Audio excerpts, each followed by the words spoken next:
This episode is brought to you by Nespresso Virtual Coffee Machines. Ready to enjoy the bold flavors of barista-quality Nespresso iced coffee at home? Simply fill a glass with ice and press the brew button on your virtual pop machine to enjoy rich double espressos roasted to stand up even when chilled. Refreshingly bold iced coffee. Refreshingly easy to make at home. Visit Nespresso.com to shop now.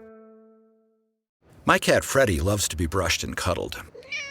But stirring up his cat allergens meant sneezing and itchy eyes. Then I found Purina One Live Clear. It's cat food that reduced the major allergen and my suffering in as little as 21 days. Now, we feel closer than ever. If you have issues with cat allergens, you really need to try Purina One Live Clear. Try new Purina One Live Clear today. Purina One, a difference from day one. With a major selection of the looks your kiddos love, starting at just $4 in the Walmart app, a new school year means a stylish new them. Who knew? Find skater skirts and Crocs that say, I'm casual but cool. Sparkly sneakers that say, it's my classroom, you're just learning in it. And preppy polos that say, I'm the teacher's pet, even if they're mommy's menace at home. Find their favorite styles starting at just $4 in the app. The Walmart you thought you knew is now new. Welcome to the New Books Network. I'm Chris Holmes, and this is Burned by Books. Here you'll find interviews with writers you already love, like Jennifer Egan and Rebecca Mackay, mixed in with up-and-coming voices like Alexandra Kleeman and Rumaan Alam. You'll find us wherever you listen to podcasts, but check out previous episodes at burnedbybooks.com and on Instagram and Twitter at burnedbybooks. Let's start the show. In Rachel Khong's newest fiction, Real Americans, her follow-up to her smash debut, Goodbye Vitamin, a family tree with secret roots and intertwined pasts and presents reveals itself across three narratives, and in three moments in time. We first meet Lily, an unpaid intern tumbling into precarity and poverty, who finds herself swept up into a world of wealth and power when she begins dating Matthew, an all-American banker with too much money even to spend. Lily's worries over her identity and class are then commingled with the narrative of Nick, her son who has been separated from his father for reasons that remain mysterious to him. Nick's own class consciousness becomes even more fraught when his wealthy father emerges back into his life, telling a different story about how Nick literally came into existence. We end with the story of May, who will draw a thread tight between the other two and present moral dilemmas about the nature of family that cannot be ignored. Questions of national identity, blood relations, class, and genetics are seared into the pages of this tripartite story of chance and choice, predestination and fate, and with the force and drive of a page-turner. Part historical drama, part science fictional quest, part immigrant fiction, Real Americans ask the reader to think more broadly, with more care and nuance about so many of the pressing questions about what constitutes and what will in the future be the nature of identity. Rachel's debut novel, Goodbye Vitamin, won the 2017 California Book Award for First Fiction, and was a Los Angeles Times Book Prize finalist for First Fiction. From 2011 to 2016, she was the managing editor and then executive editor of Lucky Peach magazine. With Lucky Peach, she also edited a cookbook about eggs called All About Eggs. In 2018, she founded The Ruby, a work and event space for women and non-binary writers and artists in San Francisco's Mission District. She retired from that role in 2021. Welcome to the show, Rachel Khong. I am going to start by asking, how did this book emerge for you? And when did you know it would be a intergenerational narrative of American identity? Yeah. I want to say that I loved your description of it. You described it so much better than I ever have personally. I mean, I started writing this book in December of 2016, which, if you can remember, was a strange time. The election had just happened. Yeah, it was a very strange time. And I was writing sort of from the state of shock, I think, and confusion. Mm. And I began writing Lily's section. Those very first pages of Lily's narrative are the very first pages that I wrote of this book. And I think that when I began the book, I I didn't know that it was going to take the shape that it eventually took. I I wanted to write something that, I don't know, I think in retrospect perhaps was a little nostalgic. I wanted to write Mhm. something. Lily, her part begins in 1999, sort of around the time of Y2K, and I think I was wanting to write from a like somehow simpler time. Back then we just Yeah, thought yeah. that zeros would be a problem on the computers. Like it seemed not. Ah, the good old days. Yeah, good old days when zeros were a problem. I mean, I think that, of course, terrible injustices existed then too, and like the world was felt like it was going to end. But I think that I wanted to write something from a sort of pre Trump presidency time, and so I began with Lily, and very quickly her story began accruing all these themes and questions. Because I think I was writing from a time that I was so preoccupied myself with these questions of identity, of belonging, of power, right? And I think, yeah, it was sort of a snowball effect. It was once I started writing about Lily, these other characters sort of emerged, and yeah, and then the other members of her family emerged for me, and they had their own stories and they had their own sort of journeys, but they were all orbiting similar themes, I think, things that I was thinking about around that time, and things that I haven't stopped thinking about, to be quite honest. Mm-hmm. So, Real Americans, I would describe as genreless in the sense that it does what novels do best. It draws from traditions of storytelling that make something new. But one can locate elements of the science fictional, of romance, of Bildungsroman, immigrant fiction, and many more. How do you think about the kinds of story tropes that you draw from, and how do they come together for you in the writing process? Yeah, when I was writing, I wasn't thinking at all of genre. I wasn't thinking of placing this book within genre because that's not really how I approach story as a writer, as an artist. I was thinking about narrative that sort of drew from a lot of different stories that I was told growing up. I think this is very much a book about American myths and American narratives, the stories that America likes to tell about itself, the stories that America really requires in order to sort of sustain itself, right? And to perpetuate Mm-hmm. itself. And so I was thinking of stories that feel so ingrained in me as a person, as an American person.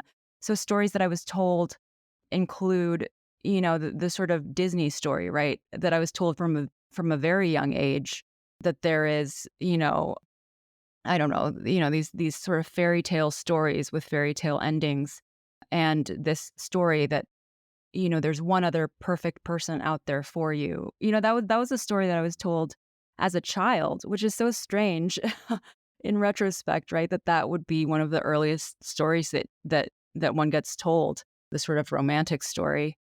There is also, It's so true that it is. I mean, it's the media's first story to children, I feel. yeah, yeah, and it's really strange to me now, just looking back on it. I think there's also the story of, American ambition and individualism, this idea that, Mm. you should want to make something of yourself. You should want to, kids when they're little, they get asked, "What do you want to be when you grow up?" And it's it's a very early question, and it's kind of strange, right? That's something that, yeah, that is even sort of on the table from such a young age. And I think that's because, it's sort of, it's in service of this nation, right? And in service of capitalism itself.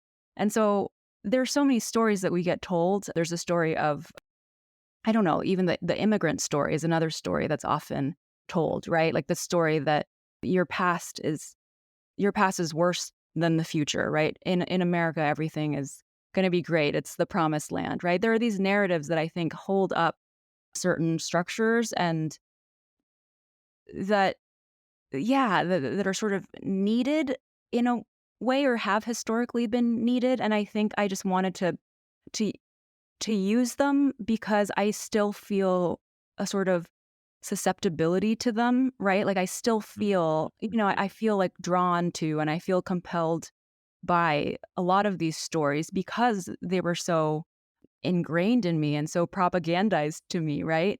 Well, But they're part of almost our like story DNA, exactly. and it's hard not to draw on them, I think. Yes, yeah. And so I think I wanted to draw on them, but at the same time question them, right? To sort of just to incorporate them, but also, yeah, I think look at them a little bit sideways or to sort of like poke some holes into them. Yeah, absolutely. I like the way that you described, not a consciousness in drawing from them, but both understanding that you are made of these stories that you were given and wanting to have some friction with them. Exactly. I like that a lot, and I can feel it in the novel.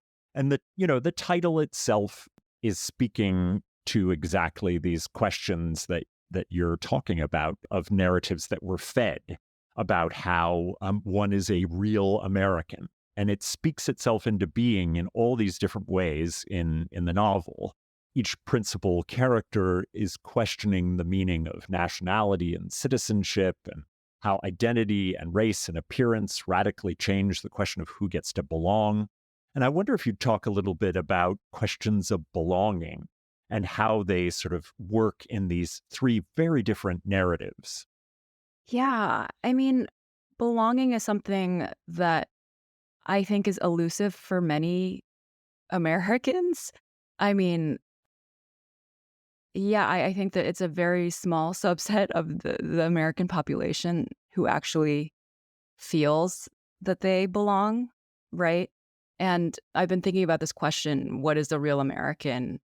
And I think that if you have an answer to that, I don't know, like that that strikes me as a little questionable, right? Like I think Right. Yeah. that in the word American itself, it's just sort of like, yeah, it's a identity built on stories, right? Like the men who came over, on the Mayflower, they wanted to start the story there, but there was a story that preexisted, this so-called America, right? And and so America is just it is the stories that it tells about itself. And I think each of these characters, yeah, it feels this sort of lack of belonging in specific to them ways. But I think that the fact that they don't feel like they belong is almost by design. It feels like, I think there's all these ways in which they're made to feel sort of insufficient or not, I don't know, just kind of out of place and sort of shaky. And I don't know that there's a point at which you reach that full sense of belonging, right? Because of the very premise of what America is. I don't know if that makes sense. It does. And Yeah. it seems like, what you're saying is they're very purposeful walls put up to belonging. And so there isn't a journey of belonging. It's not like Exactly. the Bildungsroman of becoming an American. No, It's and yeah, and I think I would question, yeah, I mean, I think if someone wants to tell that story, that's what I question, right? Because I do think there is a, I don't know. Yeah, again, I think there are some people who feel with certainty that they know what a real American is. And I think that picture is, I don't know, something to be questioned, something to be, yeah, absolutely, like, I don't know, just interrogated much more. Yeah. I'm always afraid of anyone who feels like they know what the Yeah. definition is. You don't Yeah. want to give them power. Exactly. Yes. Yeah. Uh, And related to, you mentioned belonging. I mean, I've been thinking recently about the ways in which we try to belong, right? The ways in which we try to fit in.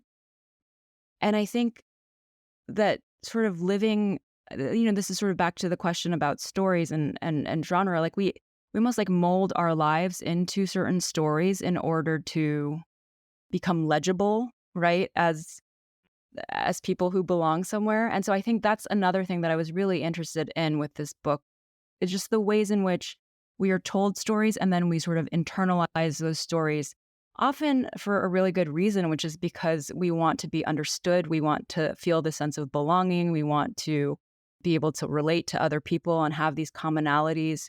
But there's always this tension, right, between being your own individual singular self and being part of a group, right? Being part of this national identity, or being part of any kind of category that America would otherwise put you in.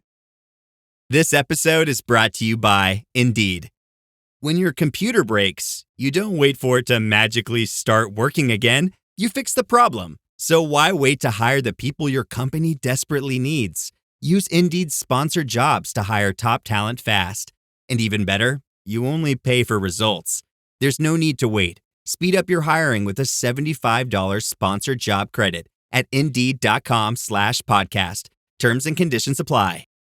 I'm always looking for ways to show my cat how much I love her. And with Fancy Feast gems, I can pamper her whenever I want with a savory gravy on top of a gourmet mousse pâté. The pyramid shape makes serving simple, so all I have to do is peel and plate to make mealtime feel extra fancy. And with 2 entrees in every pack, it's easy to turn every day into the extraordinary. Fancy Feast gems.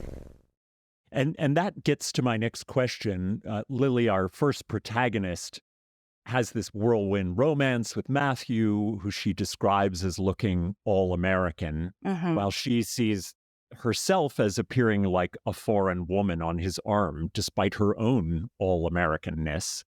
This relationship continually presses on her worries about identity and stereotype and even sort of the fetishization of Asian women. And she fears that she'll become a cliché, almost a kept Asian woman. And I'm wondering about what you were thinking about as you investigated Lily's anxiety about a race and Americanness as it became peaked in this relationship with Matthew.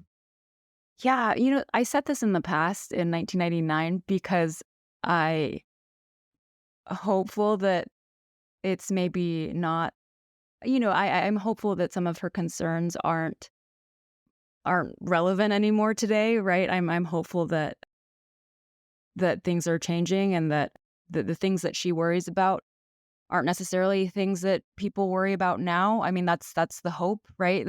Things sort of keep shifting, but I think that I really wanted to write about, I think, very real anxieties that I have had in my own life, that I've observed. I think the sense that she, the feeling that she has that she appears as a foreigner, even though she is herself all American. I mean, I think that's something that I have felt in my own life. But yeah, I think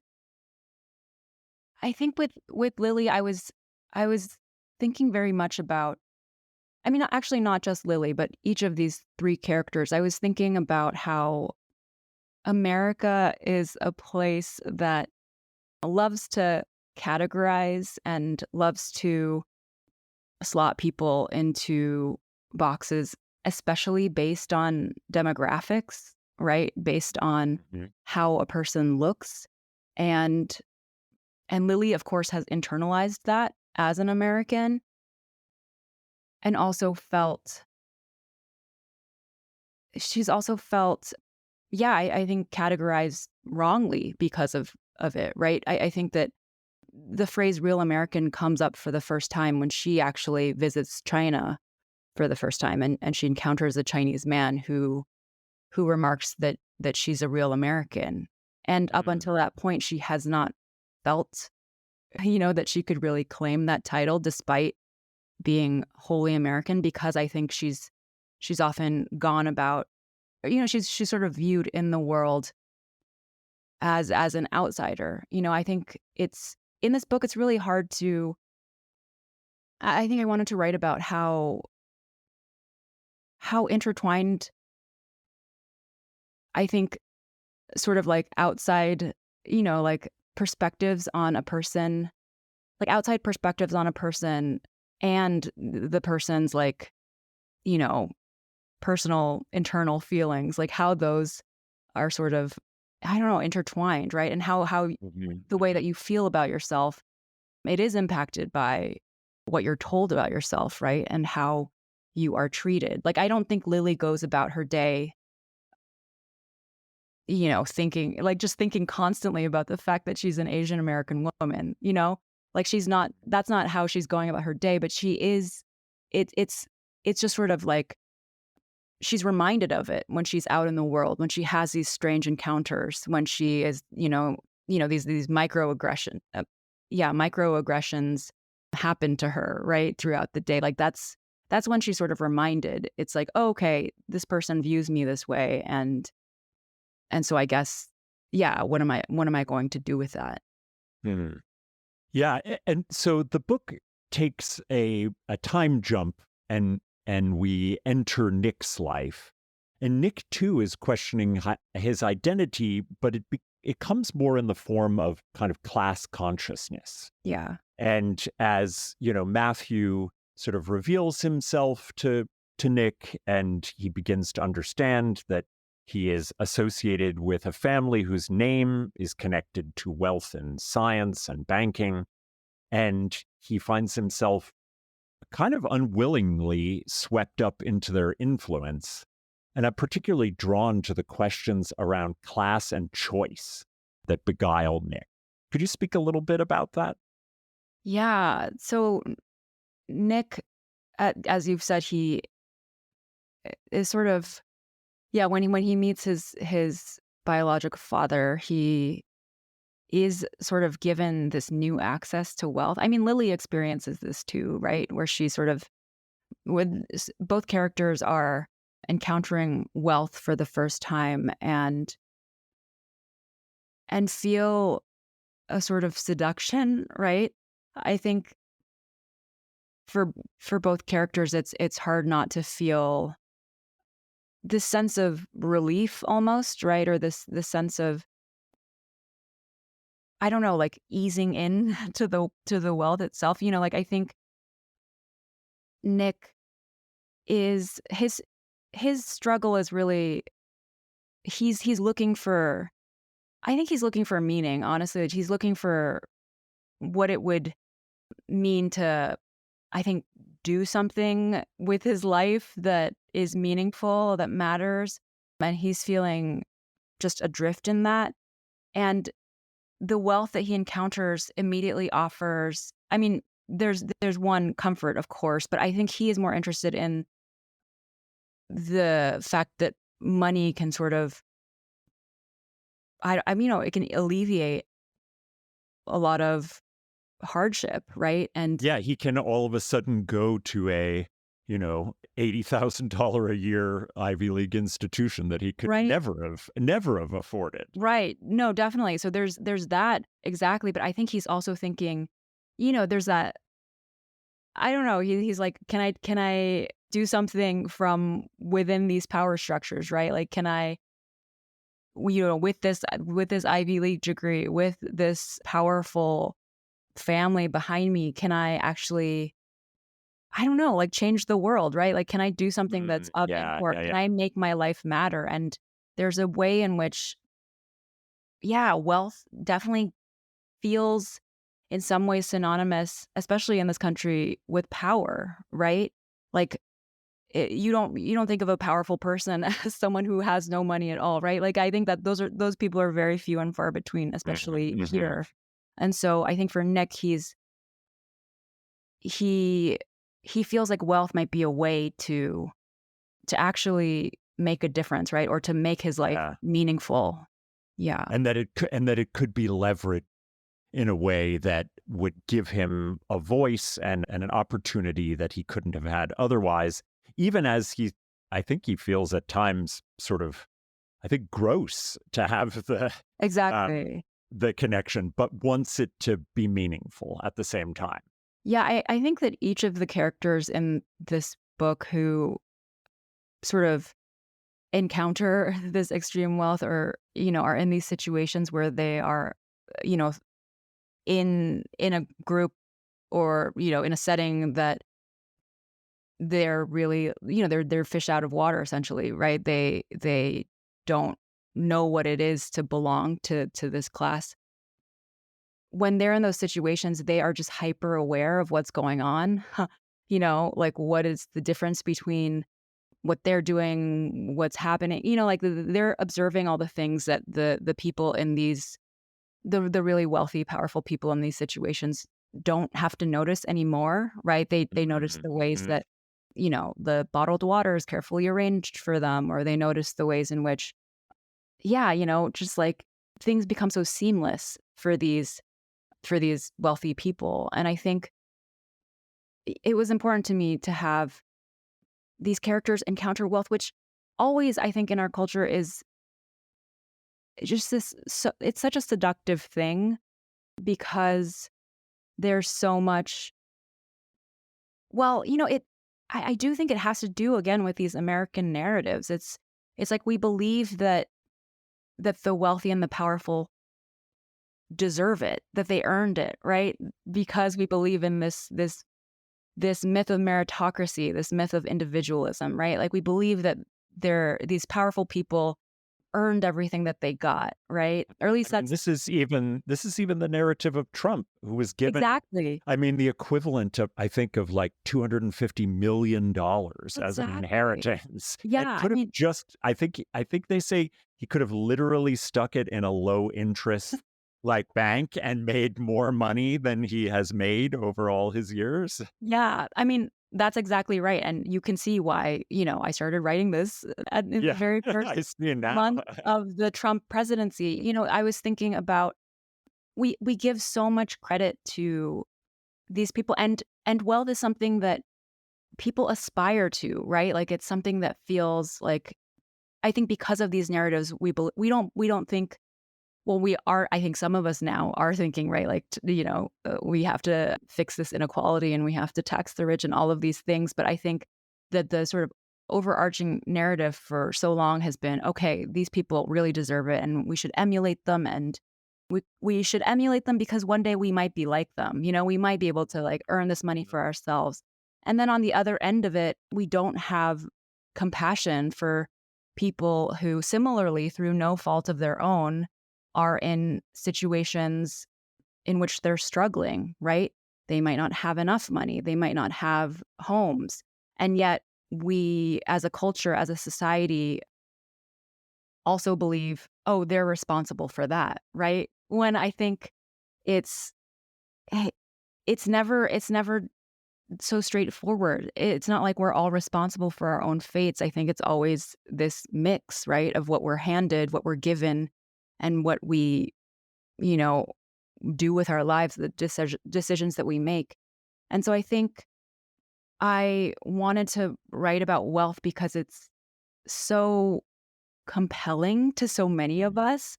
It's so visible in our culture, especially. I mean, I think it's always just believed to be this good thing, right? Like to be wealthy, like the wealthier you are, the better it is. And I just don't buy that, right? I think that there is a level of wealth that is corrosive. And also, I think in writing about wealth, I also wanted to, poke at this idea that we are responsible for our own successes and our own failures, right? I mean, I think that's such an American belief. And it's a comfortable thing to believe, right? It's like much more comfortable to believe that I'm responsible for my own fate, that I can decide whether or not I'm going to be a billionaire or whatever. You know what I mean? Like that's a really comforting thing to believe, that we have choices and agency in our lives. And of course we do. But I think that the reality is that there are so many other forces that work too. And structures that benefit certain people and harm others. And we would all do better to have more compassion for one another. Our final protagonist takes a time shift to 2030, and we meet May, whose family relationship to Lily and Nick becomes this functional cornerstone to many of the questions in the novel. And it's in May's chapters that we begin to understand how scientific experimentation and even what we might call meddling in the identities of our other characters has cast a loaded die for the question of fate and chance and opportunity. And I'm interested in your fascination with genetics and gene selection and how you wanted the novel to be a lens via which to start to question some of the ideas that we have around genetics and fate. Yeah, so this is very much a book about why we are the way we are, how we become who we become. We've been talking a little bit about this, just the randomness of life, right? The quote unquote genetic lottery, and also the choices that we make for ourselves and the decisions that we make that shape our lives, that create our lives. And I don't know. So I knew the book always had to be about genetics and these geneticist characters, because that's, those are the blueprints, right? Like for every tree, for every flower, for every human being, there's just this code that makes us not exactly who we are, but it informs who we are to a really powerful degree. And it's a subject that I was interested in growing up, but I think in high school you're sort of divided into like math science people and artsy English people, and I was definitely I put myself into the artsy English category because I was I didn't really excel in the math science part. But I think it was something that I found fascinating in biology class, just genetics itself, and also the fact that it is something that year by year, grows a little bit more legible to us and a little bit more comprehensible. Just the fact that, like between, I don't know, learning about it in high school and now, there have just been these amazing strides, right? And like there's so much that we can do now in genetic, manipulation. And it's so interesting, but it's also, it's something really big to think about, right? And so I think as a novelist, now I get to just research for pleasure and I get to read what I want for pleasure. I get to study what I want for pleasure. And so I sort of returned to this fascination of mine with genetics and the sort of randomness of it, why we turn out the way we do. I think especially because, so much, like I said, so much progress has been made even since I first began to be interested in it, and now, we do know what parts of the genome encode for certain traits, and we're able to actually, edit genes using these technologies that we have now. And I think that there is so much like intimidation around science, right? Like I feel it myself. I felt, I wondered, am I allowed to write this story? I'm not a real scientist. I'm just a lay person. But I do think that matters. I think it matters that the lay people, sort of engage deeply with this question of like, what are we going to do going forward? What are we going to edit? What are we going to change about humanity? Because that is the question that's at stake, right? It's like, what are we going to prioritize about human beings going forward? And I think that's where I feel a little bit troubled. I think that in theory, we believe now in, we value diversity. We value lots of different kinds of people. At least we say we do. And then I think in practice, we still live in a society that really, exalts a certain kind of person, glorifies a certain kind of person. Usually they're able-bodied, right? Usually they look a certain way or they're of a certain intelligence. And I think that is concerning to me, right? Because I think, yeah, I just wonder what we should get to decide for future generations and what we should get to decide for other people, period. I mean, this book is so much about the limits of ourselves, right? Like our own individual perspectives and the limits, even, between people who love each other very much, people within the same family who might even share genetics, right? Like those people can't even understand themselves, right? Like can't even understand what it means to be, what life is like for this other person that they love so much. And so if that's true on this very small scale, how are we to decide, what another group of human beings or, yeah, how are we to decide what the future of humanity should be? This episode is sponsored by Friskies, who would like to tell your cats hi. Now, if that didn't get your cat's attention, there is one thing that always does the trick. Just pour some Friskies crunchy food in the bowl and you'll hear those paws come running. Works every time. With so many Friskies choices, you can always bring your cats running from their secret napping spots. There's always more to explore. See for yourself at friskies.com or visit your local store. The McDonald's Snack Wrap is back. You brought it back. Ranch Snack Wrap. Spicy Snack Wrap. You broke the internet for a snack. Snack Wrap is back. Ba-da-ba-ba-ba. Yeah, this reminds me of a conversation I had with Angie Kim about, this very question, and specifically as it related to Down syndrome and autism.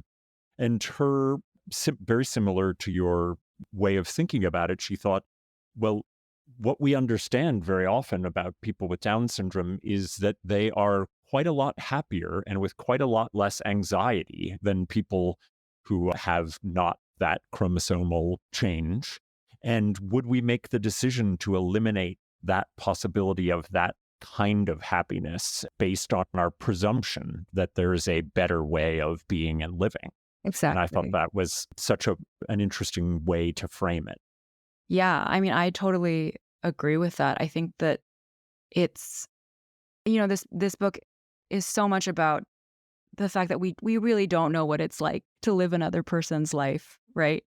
We can do our best, we can try, we can listen to someone's story, and that gets you a little bit closer. But at the end of the day, we sort of exist in this separateness. I don't mean that in a depressing way. We're just sort of, we are who we are. We have our one lives. We're very limited. And I think that should come with, a big dose of humility, right? Like, because we are so limited, I don't think we should be going around deciding things for other human beings whenever we can avoid it. It just feels like the humility piece often is lacking from a lot of these, again, American myths and narratives, right? We really, I think, glorify certainty in our culture and glorify, I don't know, just the expert, right? The person who knows it all. And of course that needs to exist. Like it's really important that we value, like just knowledge and people, with these deep wells of knowledge. But, even in science itself, I think, we have this view of the scientist as someone who is hyper rational and logical and science as a field in which, if we study everything empirically, we can understand everything about the world, right? But I think that's not actually the case, right? And I think there are many scientists who would say, oh, we don't know anything, right? There's so much that we don't know. There's so much that we might never know, right? And I think that humility is just as important. It's like not as glamorous, obviously, as being a know-it-all, but I think it matters. Yeah, and we need that too. Yeah, I quite agree. Before I let you go, I would love to know a little bit about what you've been reading and loving recently, and I know that my listeners would as well. I have been on book tour for a while now, so I have been reading so slowly, unfortunately, but I have been reading and savoring, and I just finished the book My Name is Red by Orhan Pamuk. Mm. And it's so hard to describe. I guess it's a polyphonic novel. It is about miniaturists, doing illuminated manuscripts, illustrating the Quran. And it's so good. I don't know. There's one there's one chapter that's just from the perspective of a coin. Oh my gosh. And it's so delightful because the coin is carried around in lots of interesting places, let's just say. And the coin gets to see a lot. And there is a mystery at the heart of it. There are a couple murders that happen. And so there's this, it's like very thrilling as well. It's both beautifully written, thrilling, and just so unexpected. And I hadn't read much by him, actually. I visited Istanbul a couple years ago and went to the Museum of Innocence, which, do you know about this? No, I've never heard of it. It's this museum that's filled with objects that are from a novel that he wrote called The Museum of Innocence. And it's things like cigarette butts from his, from the one of the characters in the book. There's a whole wall of cigarettes that she supposedly smoked. There are, little sugar dishes and things like that. But it's and then on the top floor, there is a bed where this character supposedly, died, I guess. And Pamuk had collected all of these objects over many years and then put them into this house, essentially, that was supposed to be the character's house in the book. And you wander this space and you just think, was this a real person? It was so interesting to that is utterly fascinating. Yeah. It's an amazing experience. You're in this house and you're looking at these objects, and fiction and reality start to blur, and you're not sure if these characters are real or not real. The museum attendant, at the end of it, I talked to them a little bit, and they said, yeah, that's everyone asks at the end of this experience. They ask, was he real?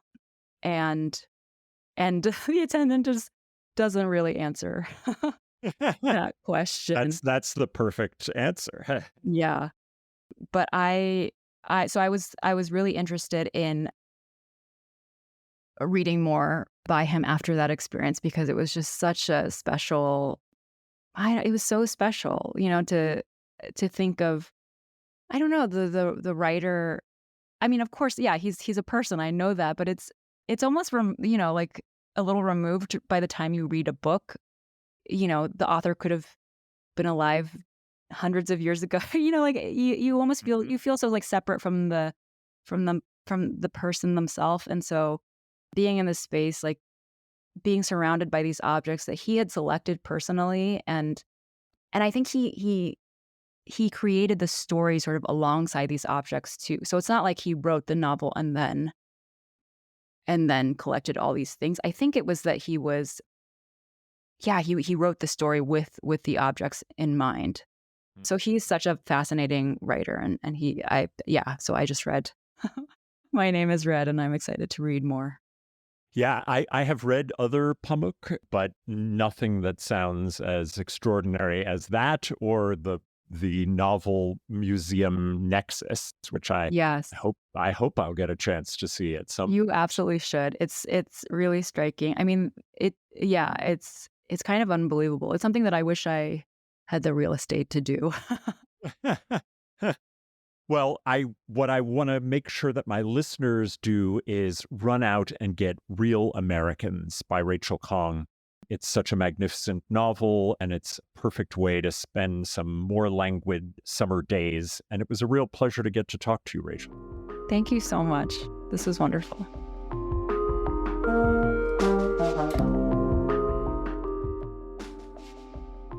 Well, that's all from me for now.